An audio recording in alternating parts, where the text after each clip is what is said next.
and community connection.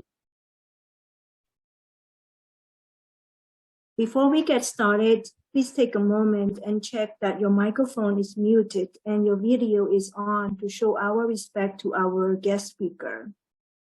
If you are joining us for the first time, please accept our wholehearted welcome. And if you are new, if you are regular, welcome back. Next slide, please. A little bit about our Think Buddha It's Friday. It was started in March 2018 as a monthly program that is open to the local community to gather at the end of each month on Friday. It was a way for everyone to come and listen to Dharma talks on a variety of topics related to Buddha's teachings. The purpose was to outreach to the English community to inform them of Shifang Temple activities and humanistic Buddhism teachings. It is our honor to have our guest speaker, Andrew Nguy, to spend time with us. Andrew will share ways we can deepen our Buddhist practice in our daily lives based on Venerable Master Xing Yun's 3 acts of goodness. He is currently pursuing his MA in Eastern Studies at Yale University. There will be an opportunity for Q&A with Andrew at the end. For now, please help me and welcome Andrew.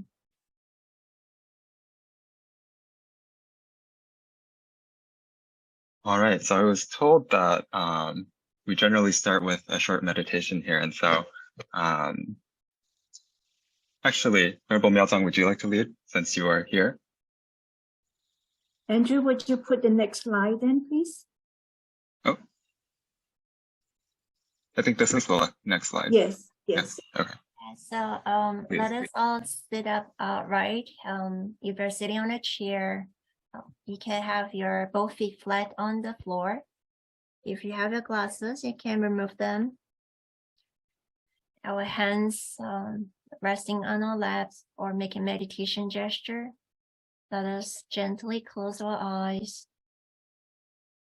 Let's center ourselves by focusing on our breathing. Whatever that we haven't finished, let's just put aside and just be with our breath. We'll be aware of each breath that we take.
Let us slowly taking 3 deep breaths.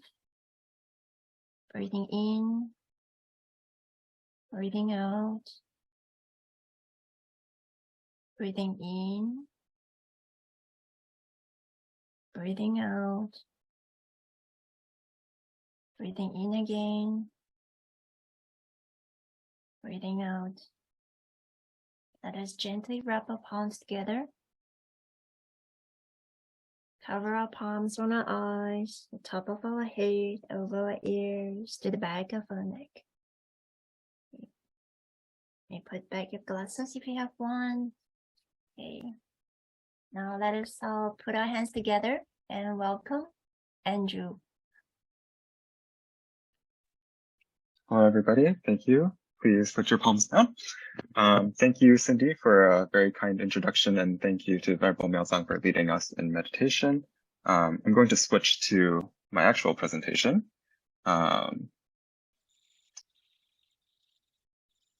So when I was asked to share a topic, I felt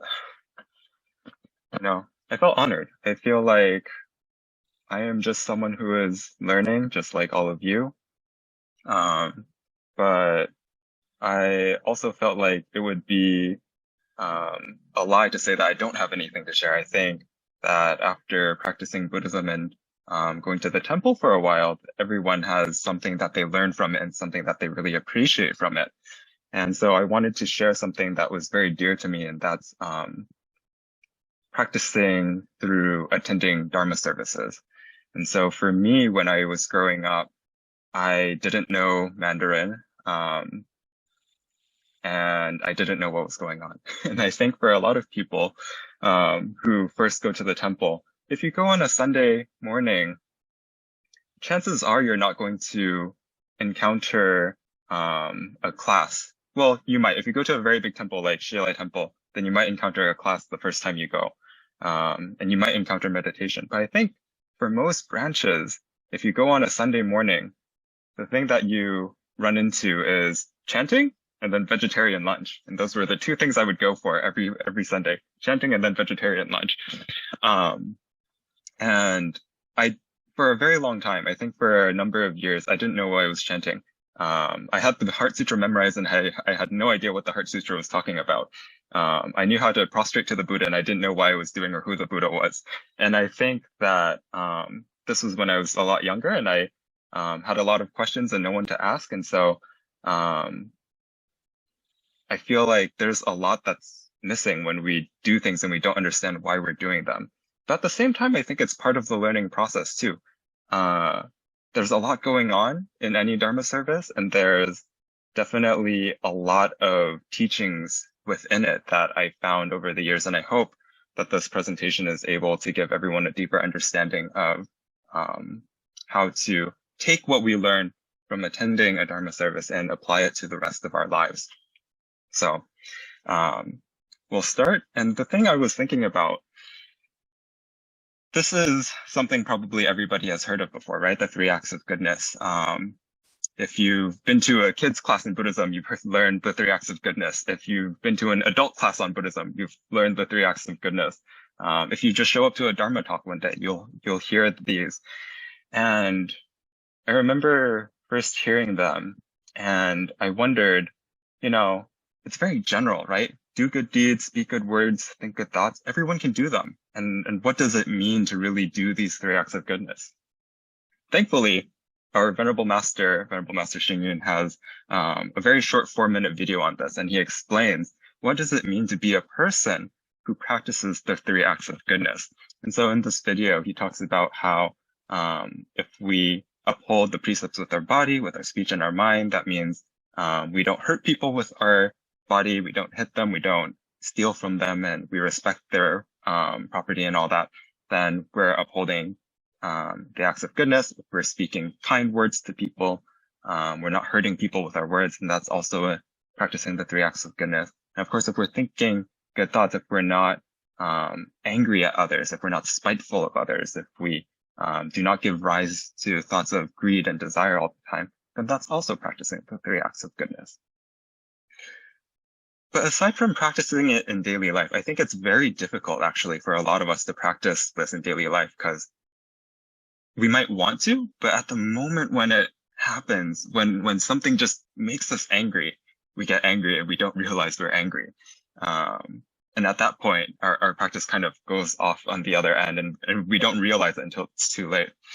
But I think a lot of Buddhist practice is on transforming our habits.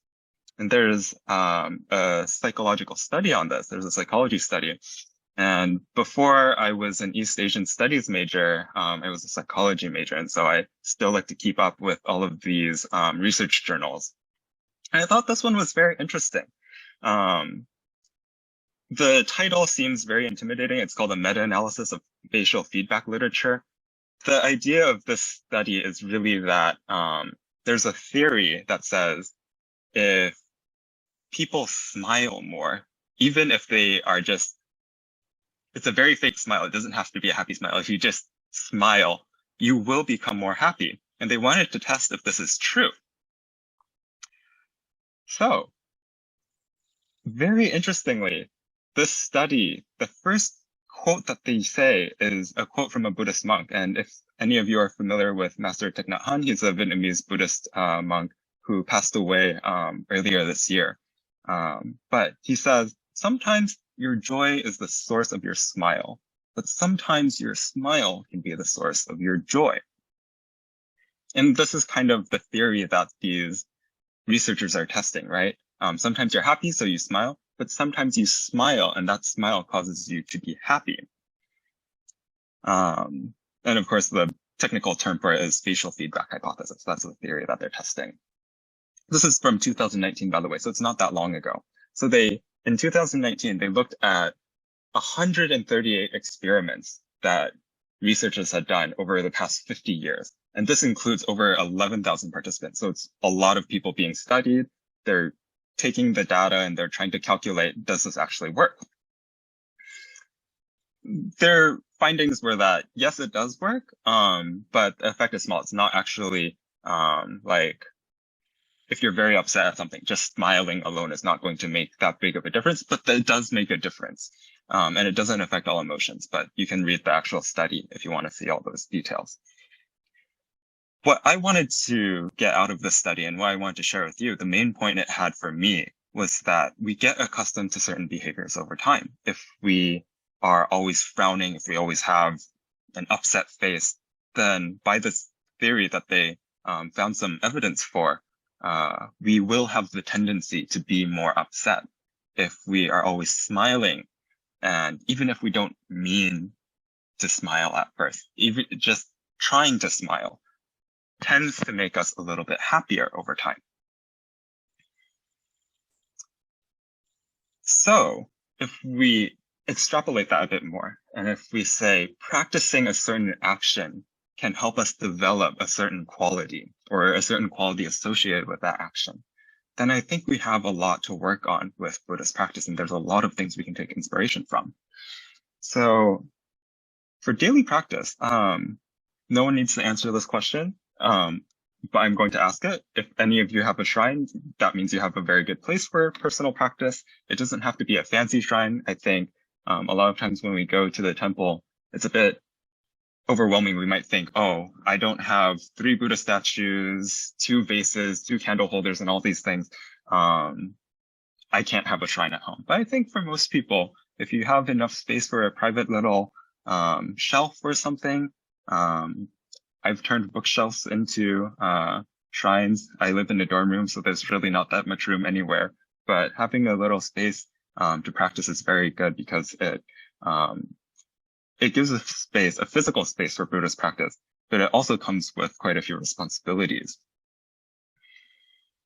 The first one is preparing offerings. And so these are very elaborate offerings that one of our branch temples in Taiwan prepared for the Ulumbana festival.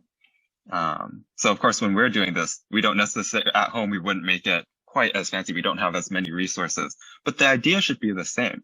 We should take what we find to be the best that we can possibly provide and offer it to the Buddha. And it's not just preparing things, right? Preparing an offering is going to help us generate mindfulness and reverence, a sort of respect towards the Buddha. It also helps us generate generosity. And it also trains our care. A lot of times, I think, when I first started practicing Buddhism, there were a lot of things I did very mindlessly. I would wipe the table and not really care if it was wiped or not.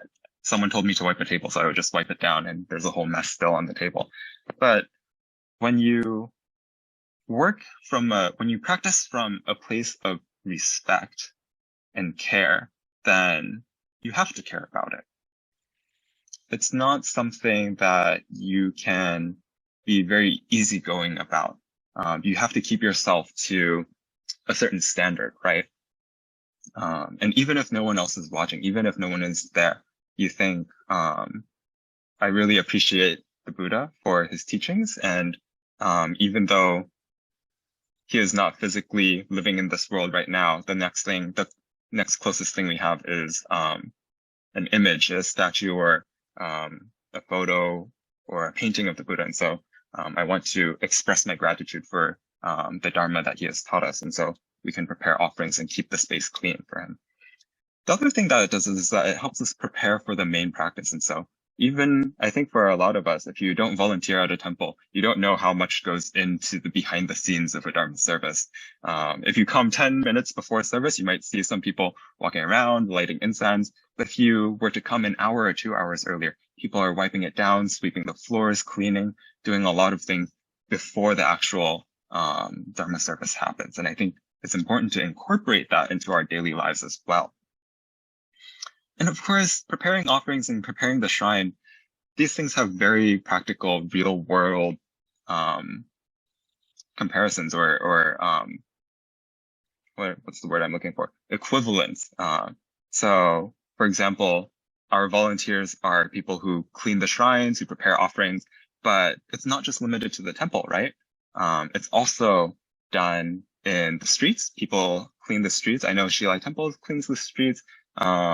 San Francisco, the BLIA up there also cleans the street. There's beach cleaning activities. And so if you think of starting your practice at a shrine or a temple, and it's easier for us to generate reverence and like seriousness and respect in that setting. But it's not limited to that. Once you start doing it, it becomes easier to do it in other places. And so you can clean the street with the same mindset that you have when you're cleaning your altar or your temple, trying to make things a better place, a more conducive space for everybody around you. So yeah, whenever you see a virtuous opportunity, if you have an opportunity to make an offering, please do it. It doesn't matter if that's to a statue, an image, if it's at your house or if it's at the temple. It's always a good opportunity to practice. And if you're outside and you see a piece of trash, you should pick it up just as if that piece of trash was in your house or at the shrine that you go to. The next thing that happens in a service is prostrations. And I think this is a very physical way of practicing, and it shows that learning begins with humility. We take our head, and actually more than just our head. In the Chinese Buddhist tradition, we take our head, our 2 arms, and our 2 legs, and we put them on the ground. And this is a way of showing reverence. This is a very physical way of doing it. So just like how smiling can generate happiness, even if just a little, that physical act of prostration, I think, is actually very powerful in generating humility on one side, on our side, but also generating respect for the thing that we're prostrating to. And of course, if it feels awkward at first, I think that's very normal, and you shouldn't feel like it's not for you if it's awkward. Everything we do when we first start, it tends to be like that. But eventually after practice, and that's why Buddhism is called a practice, right? Practice is something you do over and over again. So after you do these things over and over again, it becomes more natural, and we start to get more and more out of it. And of course, there are scriptural sources. I think a common question I get when I talk about prostrations is people will say, well, why are you bowing to a wooden statue? It's just a block of wood. The Venerable Master has a very good point about this. He says, some may think that worshiping an image made of wood or drawn on paper cannot possibly result in any virtue. But this is a great mistake. This is a very big mistake. Why? The origin of a statue, in the sutras at least, comes from a text called the Ekotara Agama. This is one of the early Buddhist texts, and it tells about the origins of the first Buddha statue. There are two kings who are really missing the Buddha because the Buddha was preaching to his mother, and the story, as the tradition goes, he was in another realm preaching to his mother. So for a few months, no one in the human realm was able to see the Buddha, and these two kings really missed his presence. So they commissioned an artist to make an image as close to the Buddha as possible to remind them of him. And of course, when the artisan made the statue, the kings looked at it and said, you know, it's really nothing like the Buddha at all. No statue looks like the Buddha, but this is better than nothing.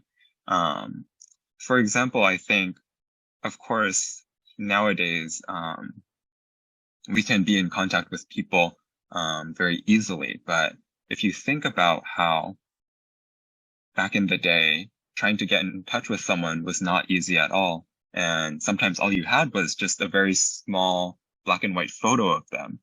The black and white photo looks nothing like the real person, but it's the best that you have. And when you look at that photo of that person, it reminds you of them and it brings you that sense of comfort or joy that you associate with them. And so that's the same thing for a Buddha statue.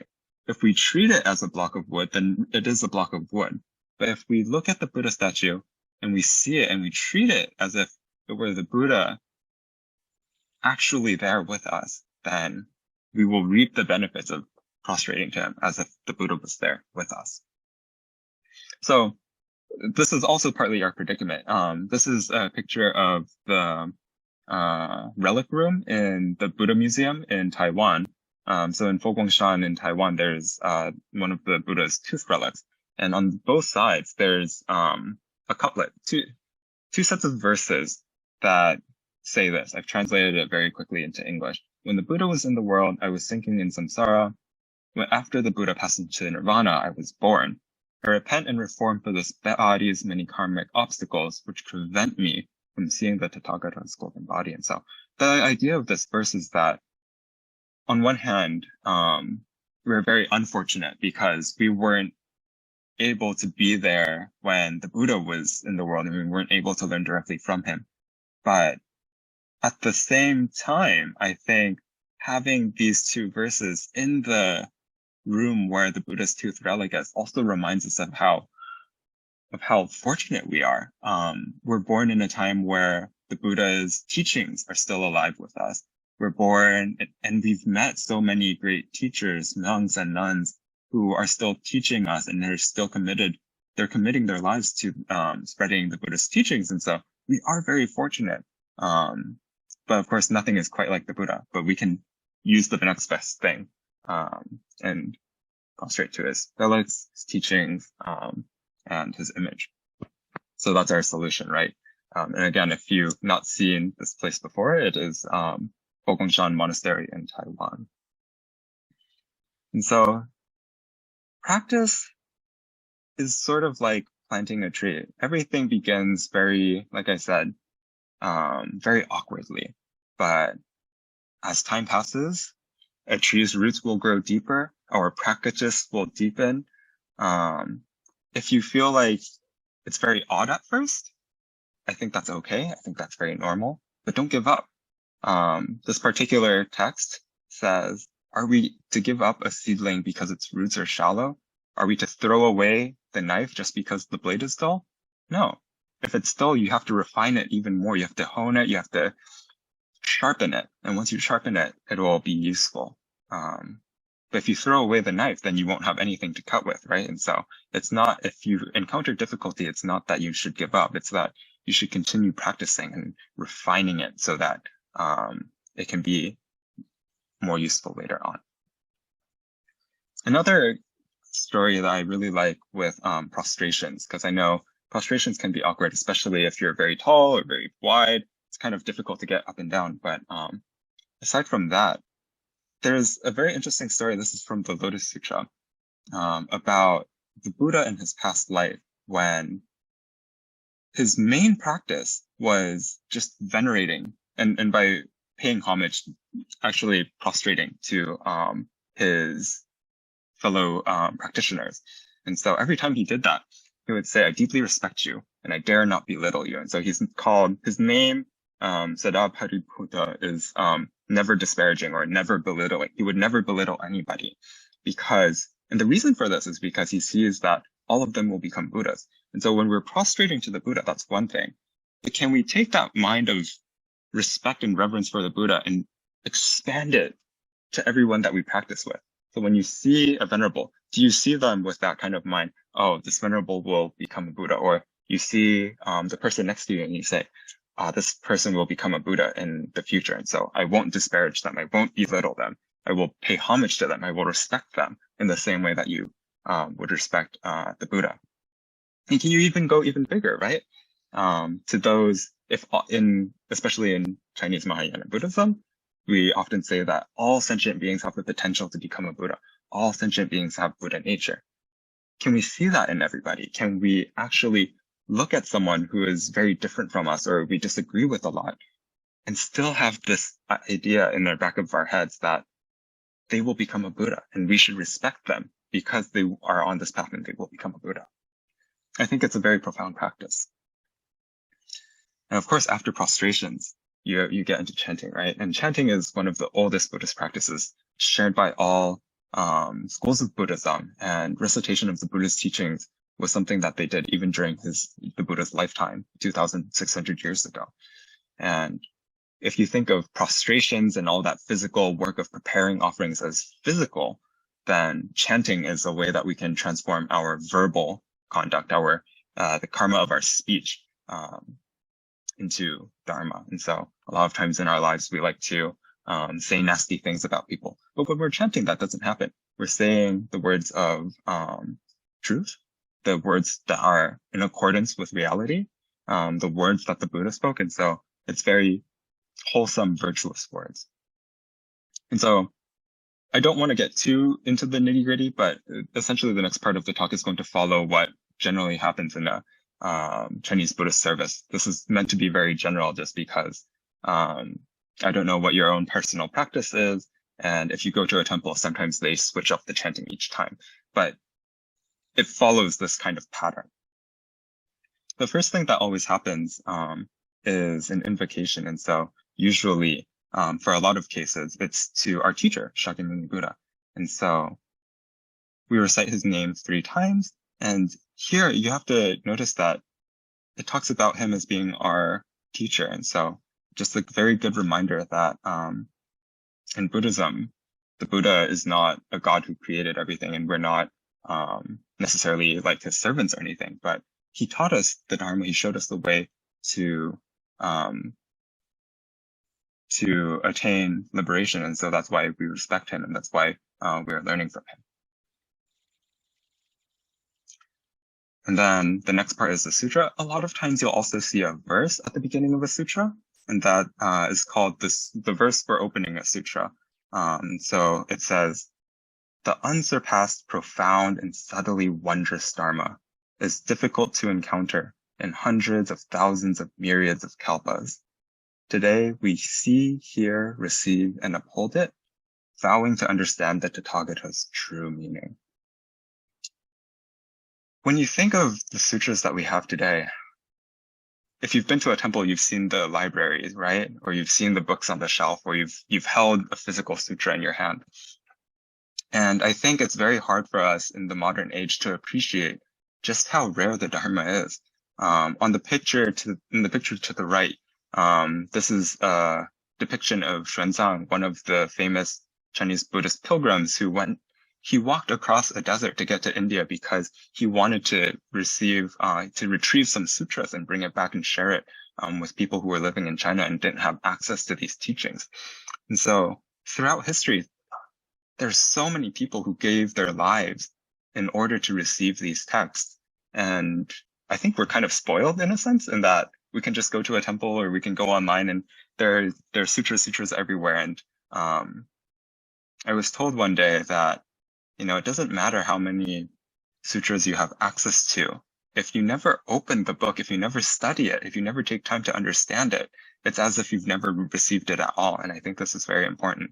Since these eminent monks have given up so much to preserve these teachings and to give them to us, the least we can do is to learn and to fully appreciate them.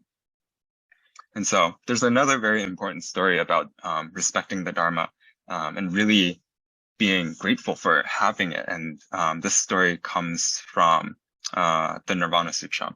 And so in a past life, the Buddha was practicing on a snowy mountain. So you can see there's actually some depictions of the Buddha when he was in the snowy mountain. And in India, if you say snowy mountain, usually it means Himalayas. But he was practicing asceticism, living a rugged life. And this was in a past life, so he's not attaining an awakening yet, not right now. But there's a god in heaven named Indra, and Indra wants to test the Buddha. He says, there's a lot of people who have this aspiration to attain enlightenment. They want to attain awakening, but a lot of them give up after a while. They're not very determined. So I'm going to see if this guy's for real. So Indra turns into a Rakshasa. A Rakshasa is a demon. You can see, this is an Indonesian Rakshasa. So kind of like that, a really vicious looking ogre. And so he goes to the mountain, he turns into this demon, and then he says to the Buddha in his past life, this ascetic during this life, he says, all sanskaras are impermanent. They are phenomena which arise and cease. And I'm thinking, as I'm reading the story, I'm thinking, if someone said that to me, I don't know if I would recognize it.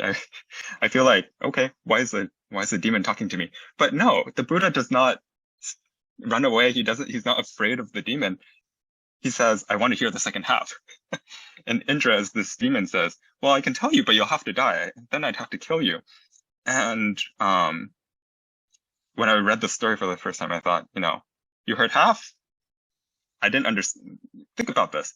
You hear this line, all sanskaras, that means all conditioned phenomena are impermanent.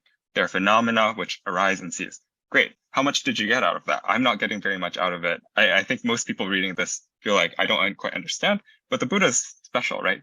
He sees that there's a lot of value in this and he wants to learn more.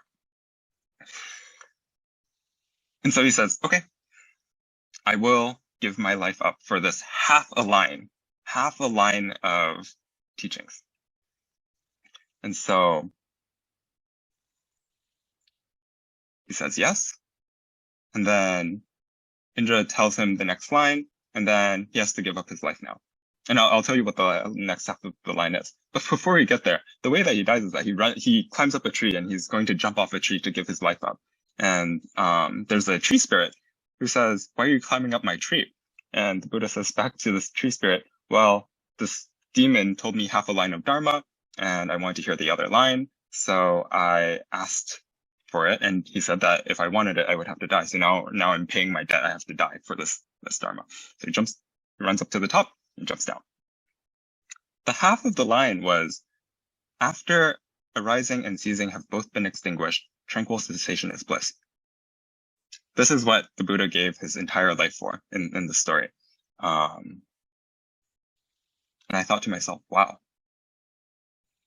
Because what sorts of things do you give your life for? What sorts of things do you feel like are important enough to give your life for? Some people will feel like it's worth giving up your life to protect your nation. A lot of people join the army because of that. A lot of people will say, I would give my life to protect my family.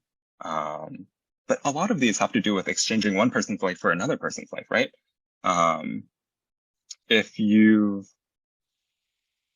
Would anybody give their life for money? I don't know. I'm not the type of person to give my life for money either. Money is not that big of a thing. But to the Buddha in his past life, he noticed that wisdom, that this Dharma that leads to liberation is important enough to give up his life for, because he felt like even if he were to pass away as a result of this, he would want to know it. And so even if he died, he wants to hear the rest of it. So for all of us, we don't have this problem because we have all four lines. We don't have a demon who's going to ask us to give up our lives for this. And we have so much more. There's so many books, even in English. Back when I was starting to learn Buddhism, there really wasn't that much in English. And so I felt like I had to learn Chinese. And I think if you learn Chinese, it's still very helpful in learning Buddhism. But just in English, there's so many resources now. Venerable Master has published so many books. There are so many sutras in English. Even if you go to a public library, not even a Buddhist library, just a public library, you can find so much information that can lead to awakening. And so we just have to make use of it. And so that's what I want to encourage all of you to do. That we have these resources at our hands, at our fingers. We can access them anytime. We don't have to go through these hardships that people in the past had to go through. And so we really need to make use of it. And then after the recitation of the sutra, the next thing that usually happens is recitation of a mantra or dharani. And so the word dharani, mantra I think is a very common word in English by now, but dharani comes from the Sanskrit root to hold or to maintain. And so when this term was translated from Sanskrit into Chinese, they called it 总持. And so in this particular commentary, it explains it as something that holds. So from that Sanskrit root to hold, it holds all of the teachings in one teaching. It holds all of the texts in one text. It holds all of the meaning in one meaning. And because it contains all of these infinite teachings in it, it's called an endless treasury. And so actually not usually, I think all of the time, mantras or dharanis are not translated. Even in Chinese, when you're reciting them, if you're a Chinese speaker reciting a dharani and you recite Namo Honai Danai Dola Ye, you ask a Chinese person, what does that mean? Usually they can't tell you what it means because Namo Honai Danai Dola Ye doesn't mean anything in Chinese. It's a representation of the Sanskrit sounds, Namo Ratna Jraya, and so on and so forth. But then, of course, if you were to ask a Sanskrit speaker, what does it mean? It does mean something in Sanskrit, but the meaning is not the important point here. So when you're reciting these, it's that the syllables themselves, these sounds and syllables, contain all of the merits and virtues of that teaching. It contains all of the teachings of the Buddha or a particular bodhisattva. And so that's why they're important. So whenever you're reciting them, I think especially for us in the US, it's like, why am I reciting gibberish? It's not gibberish. It might sound like gibberish. It might sound like a bunch of syllables you don't understand, but those syllables contain all of the teachings of the Buddha within it. And that's what this particular commentary is saying. And this one's translated into English too, so you can find it. It's called Interpretation of the Buddha Land. And then after that, after the mantra or dharani, usually we sing a praise to the Buddhas.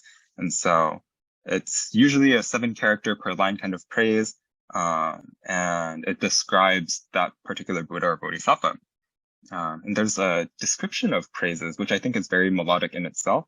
It says, with the ocean of all sounds, I produce wondrous verses and sing praises to them all. And to them all here means to all Buddhas and Bodhisattvas, everywhere and for all time. So it's not just praising one Buddha or one Bodhisattva, it's all Buddhas and all Bodhisattvas everywhere, and from the past to the present to the future. And so of the Buddha's great virtues, deep, profound, I now praise. And so praising the Buddha's virtues is a way that we can practice purifying our speech too. So when we think about praising the Buddhas, I think sometimes we feel disconnected from it. But especially for us English speakers, if you read the translation of the liturgy, you can understand what you're saying a bit more. And then you can practice it when you're complimenting others. When you think about the praises in a Buddhist ceremony and in a Dharma service, it's not stuff like, I like your watch, or if for normal people you can say, oh, I like your watch, that's very nice. But when you talk about the Buddha, it's usually praising his compassion or his merits. And so how much better would it be if we complimented each other by saying things like, you are a very kind and compassionate person. And of course, when we say it in the liturgy, it's like of great kindness and great compassion and things like that. And the language feels very disconnected from us. But I think there's definitely a real world practical equivalent of that. Think about the virtues that you're complimenting people on. You're a very wise person. You're a very patient person. If you're praising their merits and virtues, I think that does a lot more than just saying something very superficial like, I like your watch. Which, if you like their watch, feel free to say that too. it's not bad, but there can be a lot deeper of a compliment if we take inspiration from these praises. And that usually after singing the praise to a particular Buddha or Bodhisattva, we recite the Buddha's name. And usually this is done with circumambulation too. That means walking around, usually walking around the hall. And this is taken from a very ancient practice of walking around the Buddha. And so in a lot of sutras, it begins with a disciple of the Buddha walking around the Buddha to the right 3 times, making 3 circles around the Buddha before prostrating and requesting a teaching. And so if you want to experience this, you still can. You can walk around the Buddha's stupa. In India, they do it too. But if you want to do it in Taiwan, at Fogongshan Buddha Museum, they do it very regularly. So you can recite the Buddha's name and walk around and circle the main stupa. And so in reciting the Buddha's name, this is a very powerful quote that I found from Venerable Master. This is from Starting a Daily Practice, which is one of those booklets that you can get at the temple. He says, "When I woke up and brushed my teeth, it was as if my teeth recited Amitofo, Amitofo. When I ate breakfast, my porridge seemed to say Amitofo, Amitofo. And even at night when I slept, my dreams were crystal clear. Those 7 days seemed to go by in a moment, for everything else had become empty except my recitation of Amitabha Buddha's name." And from this, I think it's very clear that this is, just for context, this is from Venerable Master's experience in the 7-day Buddha recitation retreat. And when he was doing this, his recitation became embodied within him. And so his every thought was just reciting the name of the Buddha, reciting the name of the Buddha. And I think for us, if we're just doing this once, we can't quite get to that point, which is why, again, I want to emphasize that it's a practice. And in this, I think it's very important to practice regularly. So with that, I wanted to say another thing, which is that it's also sort of a training of our mind. When we're mindful of the Buddha, we're mindful not just of the external Buddha, but also our awakened nature as well. And so it leads us to understand that there is ultimately no difference, that we can also become Buddhas, and that we are working on that awakening. After this, sometimes there's prostrations and other things added in, but usually the service will conclude with refuge. And refuge to the triple gem means to the Buddha, which is our teacher, or you can take it in a more abstract form, which is awakening, the Dharma, which is the Buddha's teachings. The more abstract understanding is that what is proper, so the things which are proper.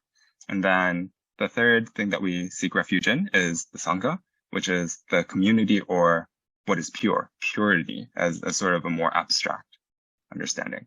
And so this is a way for us to reaffirm our commitment to the triple gem. And the way that we do it in Chinese Buddhism is very unique, I think, because it's not just us, it's also simultaneously a prayer for all beings so that they can encounter the triple gem as well. So if you look at it, the first line is, "I seek refuge in the Buddha." So that's us, right? That's individual me. I'm seeking refuge in the Buddha. But then after that, the rest of that line is that we wish that all sentient beings, So we wish that all sentient beings also understand the great path and make the greatest vow so that they can encounter the Buddha as well. We wish that all sentient beings can encounter the Dharma by studying the sutras, right? That they can lead the congregation. That means that they're not just joining the Sangha, but they're becoming leaders of the Sangha, and they're really taking it up as well. They're becoming fully incorporated into the Sangha. So it's not just about us, it's about everyone around us as well. And finally, we end on dedication of merits. And actually, I believe that at the end of this talk, we will also have a short dedication of merit. So you can keep this in mind every time you do a dedication. The function of it is, one, it dedicates the merits and virtues of our practice to all beings. And so And it's also a very good opportunity for us to reaffirm our intentions. I think something that people ask a lot of times is, I spent all this time doing this practice. Why do I have to dedicate the merit? Isn't the merit just going to go away? And no, it's shared with all beings. And the other thing, I think on the other side of that is, I don't really believe in merit and everything. Who knows if like merit actually exists? I just do the practice. And I think it's important to understand that it does exist. There is efficacy, there is power to Buddhist practice. And one way to understand it is like, if you were to take a rock and to throw it into a pond, you make ripples. What kind of a ripple are you making? Those ripples impact everything else on the surface of the lake.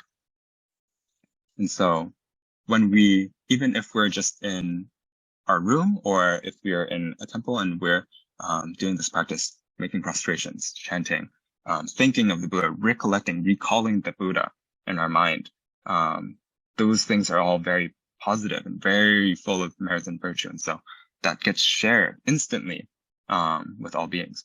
And so you can think of the analogy of Indra's net. There's a whole Wikipedia page on Indra's net, but the idea of it is that when one pearl shines, all the pearls in the world will reflect it because it's strung on a net. They each reflect each other perfectly. And so when your little pearl shines, everything else also shines.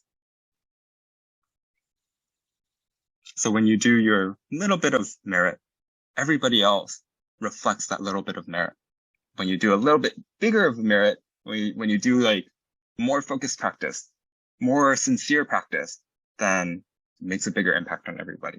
And everybody's impact is also impacting you at the same time. It goes both ways.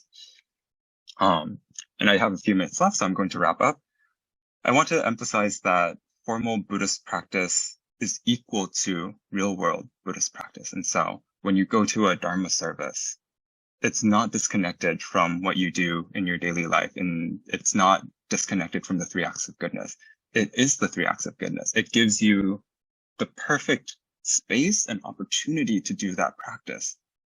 And then once you do it there, you can gradually incorporate what you've practiced into daily life. And so if you look at this picture of a novice monk doing prostrations, in every prostration, you're perfecting your 6 senses. It involves all of your entire being, not just your body, but your mental capabilities too. Your body, speech, and mind, all of that is involved. And so it transforms your physical conduct, verbal conduct, and mental conduct, and allows it to resonate with the Dharma. It brings us closer to awakening. And so with that, it's using the 3 acts of goodness to transform your body, your speech, and your mind. So please, I encourage everybody, if you are able to, you can do this practice anywhere. Hopefully more often is best.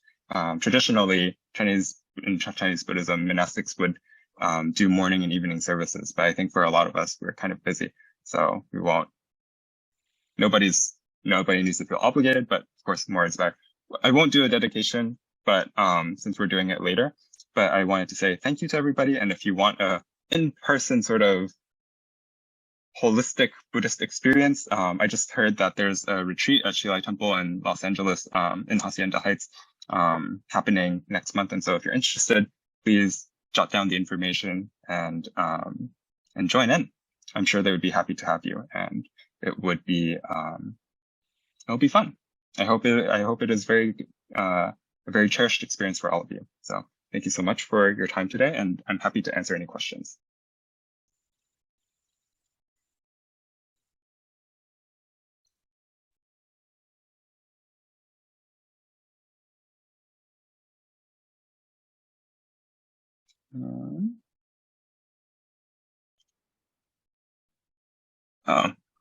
I see one from Denny and Leslie. Would you want me to read that out loud, or do you want to read that out loud? I can do it too. Okay. Go ahead. Yeah, go ahead. All right. Thank you for your presentation, by the way. It was very inspiring. I'm glad. Yeah. I'm glad. So just so everyone can hear it, it is nice that as time goes by, as we practice, awkwardness disappears, but can we also become ritualistic and zone out when we repeat habitual actions? Suzuki Roshi made this point in his book, Beginner's Mind. What are your thoughts? How can we avoid complacency when things become too familiar? This is the eternal problem, right? There's I guess stages, I would say, to practice where you start off and everything is unfamiliar. And then you get to a place of complacency because you feel like, I've done this so many times, I can do it with my eyes closed, that kind of a feeling. And at that point, it becomes not very helpful as a practice. I think that this is not true of just Buddhism, but in a lot of things that we do. If you've done music, for example, there's a place, at least in my musical hobbies, there's a place where you plateau and you feel like you're not really improving because it's so innate that you and all of your bad habits are just there and you don't need to think about it. You can do it and it's possible and there you go.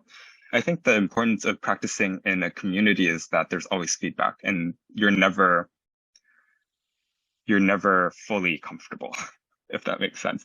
For an example, I grew up at a very small branch temple, and I thought I was doing things very well. And I got to the point where I was complacent. I went from not knowing anything to prepping the altar and being like, this is great. I got this. I can do this without looking. And then I went to Shilai Temple for a summer and I was asked to help out. And I got scolded so many times that summer because I was not fully paying attention. And every time I went to this new environment, even though all the rules are the same, all the guidelines are the same, I learned more about myself. I learned more about when my attention would lapse. And having kind teachers who are stern, I think sternness is a very important part of this. Having that feedback really helps us improve. And it points out to us when we are not fully there. I think this is the difficult part of meditation. No one can read your mind and tell you, hey, get back on track, because no one can read your mind, right? But people can see when your posture is off. And I think Fo Guangshan does this very well when, for example, if you're joining your palms and they're all the way down where your belly button is, you're not being mindful. So you can bring your hands up. Or if you're slouching or you're sitting or you're going to class like this is one that I also got scolded for. It means you're... My bad. My earpod fell down. But if your posture is wrong, then it shows. It shows, and it shows a lapse of mindfulness. So I think to answer your question, how you avoid complacency is by having good feedback and good teachers.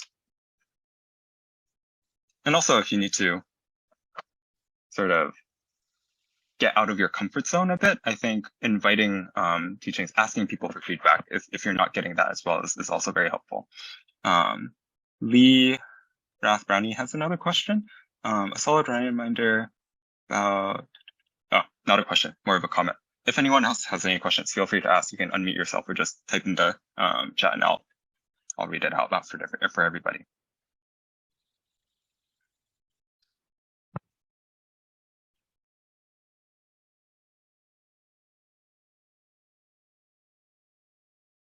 I think the other thing, since if anyone has questions, feel free to interrupt me. But just to go back to Denny's question, another thought I had was that Suzuki Roshi is a Japanese Zen priest, and I think for people who are familiar with Japanese Zen Buddhism and Zen culture, one of the most significant art forms that came out of that was tea ceremony.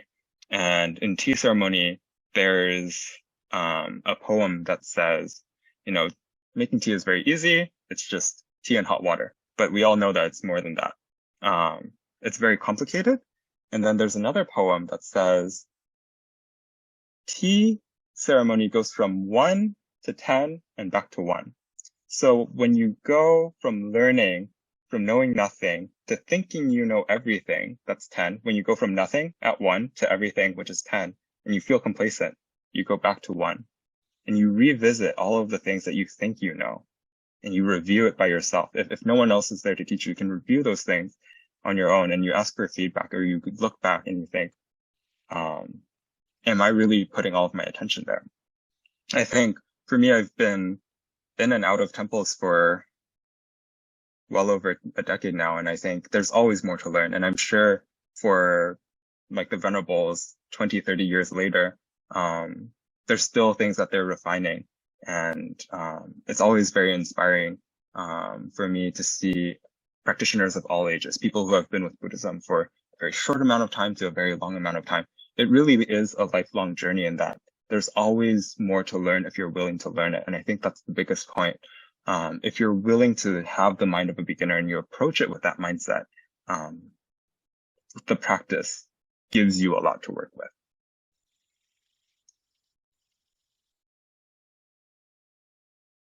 And also there's just like some things I remember. One year I was just recently, for example, the Ulambana Dharma service, at the conclusion of each service, it's a very long, elaborate thing that goes for a week, right?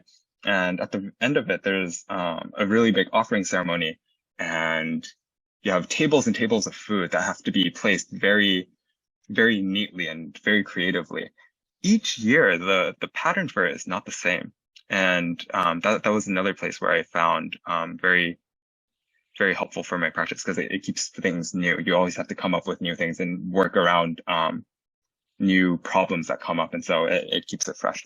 How can we find time during the day for home practice? I think I get this question a lot. It's not about finding time during the day. It's about making time. And I think that's a key difference. Finding time means that generally it's not your top priority. It means that, if you have 5 minutes here, you can stick it in, but it's not about just finding a convenient time for practice. If you make a time and set aside some time for practice, there's nothing else you're distracted with. You've dedicated that. Either adding 5 minutes to your wake up time, to your sleep time, anywhere in between. If for example, you have a break after dinner or before dinner or something, don't insert the time, but open it up. Like, don't just fit it in, but like actually open up some time and make sure that you won't skip it. But of course, I think it's very reasonable at first to understand that things will happen. You won't necessarily follow your schedule for the first time around. And if that happens, just try again. For me, it took many, many times before I was able to build to a regular practice. But once you do, it's kind of like working out too, right? If you're not used to going to the gym, it feels terrible to go to the gym. But once you are in the habit of going to the gym, it's very natural. You feel good after you go to the gym. Would you please recommend a Diamond Sutra that you like? There are many versions available. I think Venerable Master Xing actually has a version with his commentary. I think if you're reading any Buddhist text, it's important to read it with a commentary. I think a lot of misinterpretations happen when people find a translation of a Buddhist text that doesn't have a commentary on it, and they try to read it because, number one, it's in translation, so the terminology in English is still kind of wonky because there's no standard yet.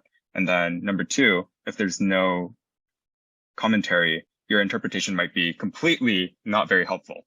Whereas if you have, for example, Venerable Master's commentary or the commentary of any eminent monk, any well-established monk or nun, it's going to be a lot more helpful, and you can understand it a lot easier. They'll draw a lot of examples and they'll really explain it. And of course, aside from reading, I think the other really good thing you can do is attend a class on the Diamond Sutra. There are a lot of classes online in English through Fogongshan. So please, I think having a teacher is very, very important for these things. Having someone you can ask questions to if you don't understand the text, it's very important. But yeah, thank you, Julianne, and thank you, Danny.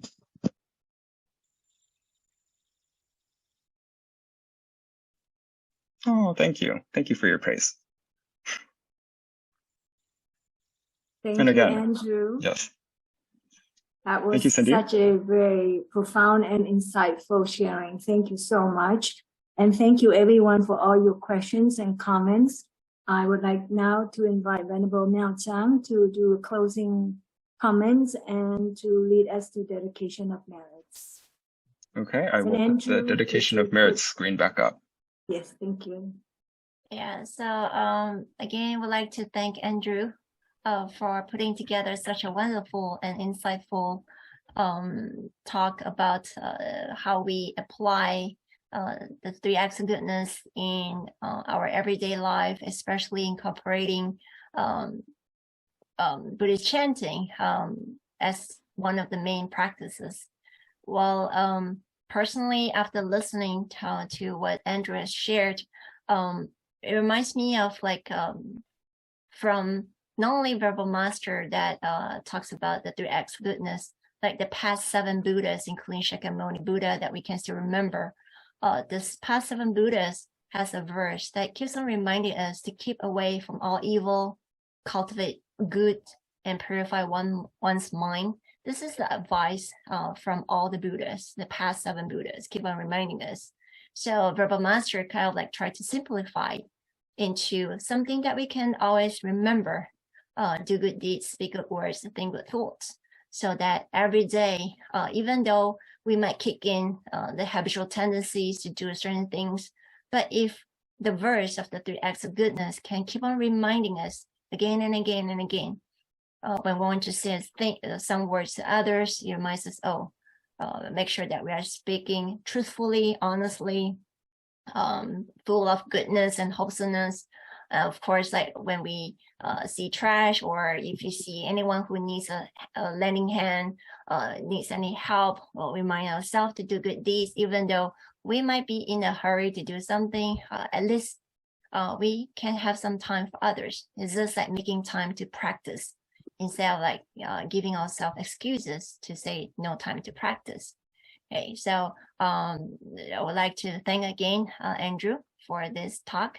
So before we go, let us join our palms together as we dedicate merits for tonight's talk. May kindness, compassion, joy, and equanimity pervade all worlds. May we cherish and build affinities to benefit all beings. May Chan, Pure Land, and precepts inspire equality and patience. May our humility and gratitude give rise to great vows. So I hope everyone has a great day, great week, and always remember the 3 acts of goodness. Thank you. Amitofo. Bye, Amitofo.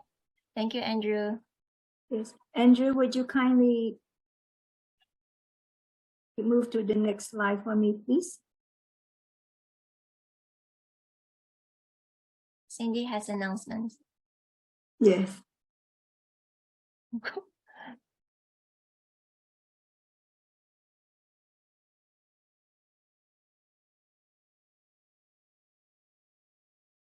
you want to announce? There we go.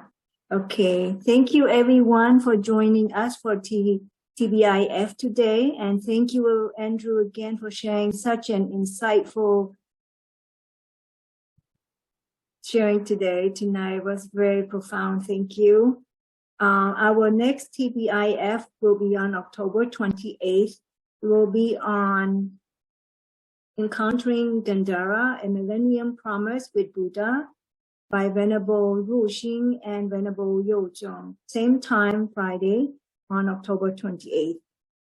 Thank you so much, and we look forward to seeing everyone again in October.